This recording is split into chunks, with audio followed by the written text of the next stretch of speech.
Good morning, dear students. You are once more welcome for this our lesson, our online lesson. I want to encourage you to keep on working. Today, we'll be working with biology,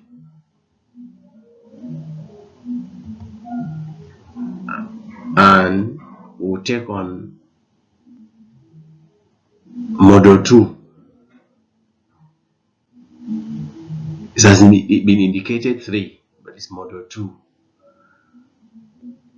And we'll take chapter 3, which has to do with practices harmful to adolescent reproductive health.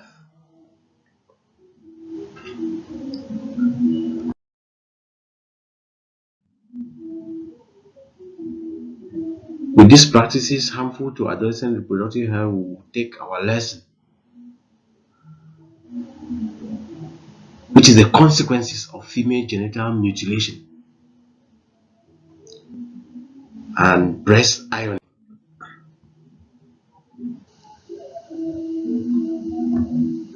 Then for our plan, we'll have the introduction,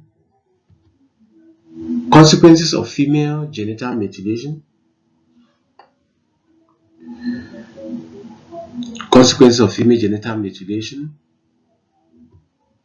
we'll have fight against female genital mutilation,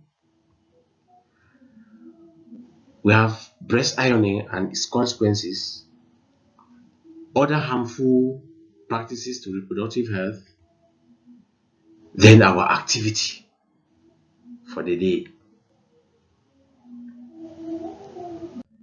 As we take our introduction, we will review the previous lesson, which was on female genital mutilation. And what did we say was female genital mutilation?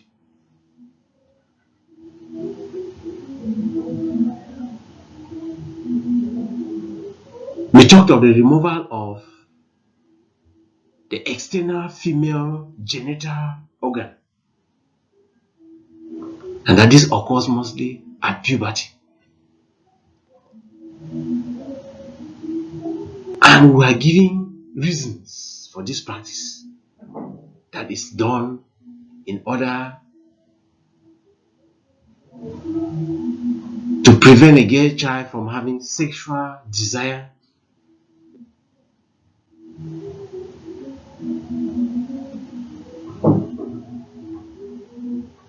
we also look at other reasons why this is done.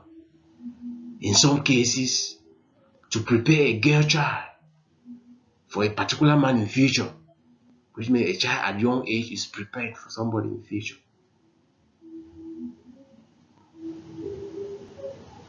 We equally saw where it could be done in such a way that it prevents the girl child from cheating in marriage.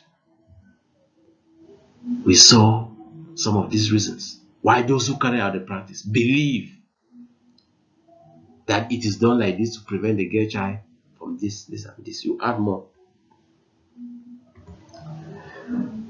Then we have our objectives for the lesson of today.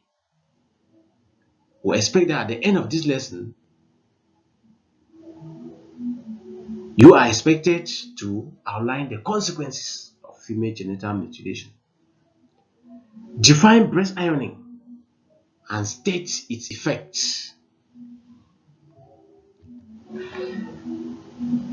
state other harmful practices to reproductive health,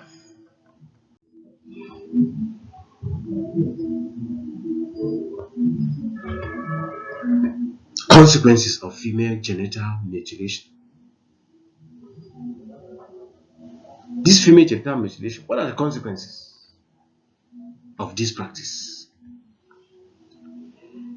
It causes severe bleeding. It causes severe pains. It increases the rate of infections and diseases.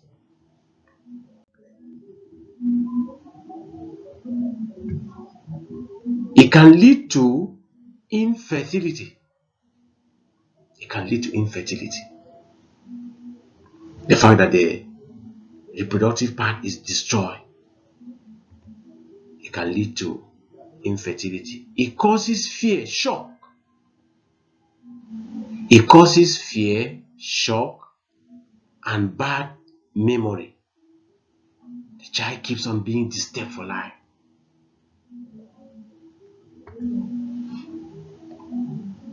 It causes damage. It causes damage to the vagina and the urethra. It causes damage to the vagina and the urethra. It increases complication during childbirth. Carry out this practice because this part, external part, is destroyed during childbirth. You can encounter so many problems. It hinders sexual feelings or desires.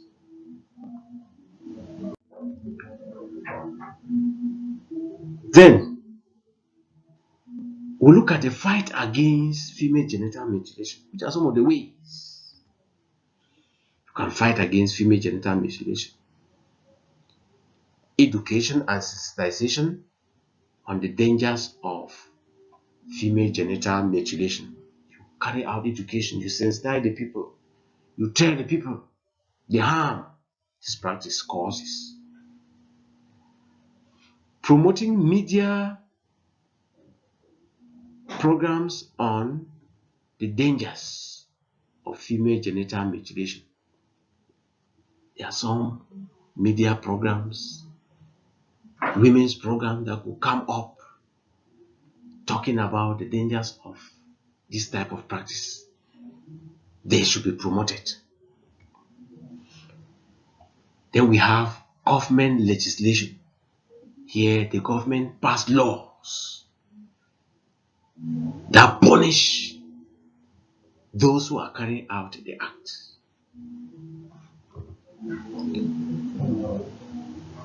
Put in place very strong laws that can even imprison or cause people to pay fines for this practice. And equally, by punishing, defaulters should be punished. Which means those who, after the government has passed laws banning the practice, those who still carry out the practice should be punished.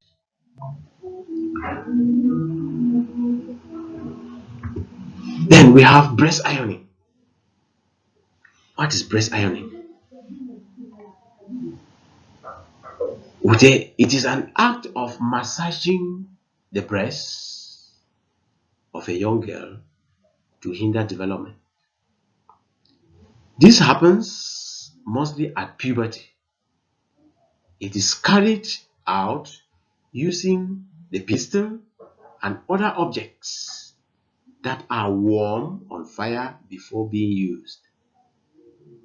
Those who carry out the practice believe that when the girl's breast enlarges rapidly, the young girl is exposed to sex and marriage at early age.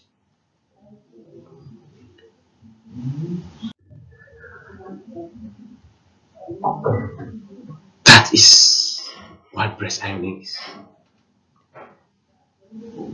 Imagine those who carry out the act, they are using, even warming these objects on fire before using. It means the consequences are enormous as we see them. One, that it is painful act. It leads to malformation of breasts. It makes the young girl psychologically disturbed for life. It causes breast cancer. It leads leads to disappearance of breast. It leads to disappearance of breast. It's very frustrating. As a girl child, you grew and you don't have breasts. The young girl is put to shame in future if she does not develop breast. The girl is put to shame. The girl will find it difficult moving among other girls.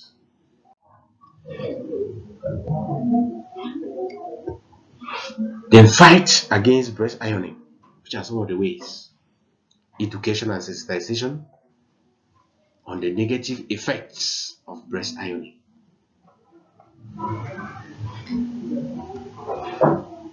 Encouraging women's campaign groups and organizations to fight against breast ironing.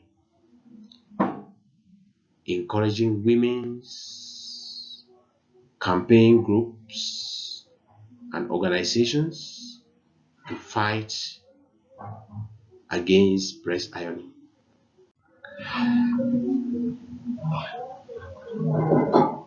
Then we look at other harmful practices to reproductive health. We talk of homosexuality. This is same-sex. Homosexual. We talk of a man having sex with a man, a woman having sex with another woman. Though we call the one of woman, the woman having sex with another woman as lesbianism. Take note. A woman having sex with another woman is lesbianism.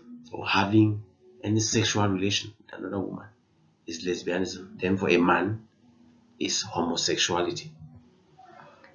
Then watching pornographic films, photographs, and magazines.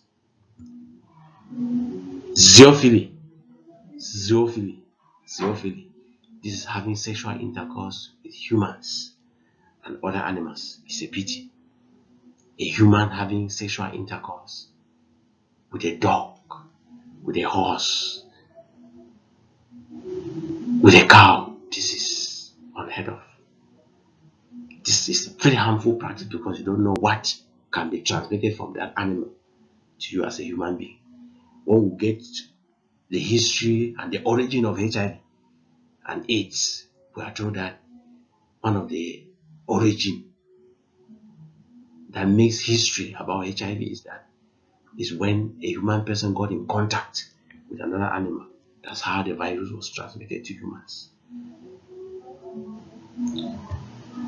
Then we have tattooing on the reproductive organs can lead to infections and diseases. It can also cause breast cancer. What is tattooing? Here you look at markings. When you look at football, when players are playing, you find that there are markings that are done all over the body, on the arms, on the legs, on the body, the whole body, on the back. You find that this is a practice that is very common around. You may even be thinking of those who are doing it around you. That practice. Take note. This practice has to do with peeling the skin. You have to peel the skin. Some part of the skin, they are scraped off and markings are done there for reasons best known to the person. As we get an image here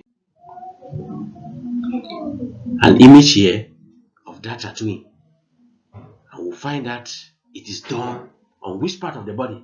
Which part of the body is this? From this, one can imagine this part of the body. How can we call it? Somebody will likely say the breast. And from this is already indicating the effects. This is already indicating the effects of tattooing. This is already the growth already on the breast. This growth already taking place on the breast because of that act. Then you imagine. Very harmful. Imagine that you may lose the breast because of these acts. That is not of any benefit. So this is a habit, this is practice that should not be encouraged. This leads us to the activity of the day, which is Imagine that you are a health worker in a community where female genital mutilation and breast ironing is practiced. What steps will you take to eradicate the practice? What steps will you take to prevent the practice? What steps will you take to stop the practice? That's the meaning of eradicate. Thank you very much for being there. This is our lesson for today. You have questions, you always send to us for clarification. Keep on working. Have a nice day, and God bless you.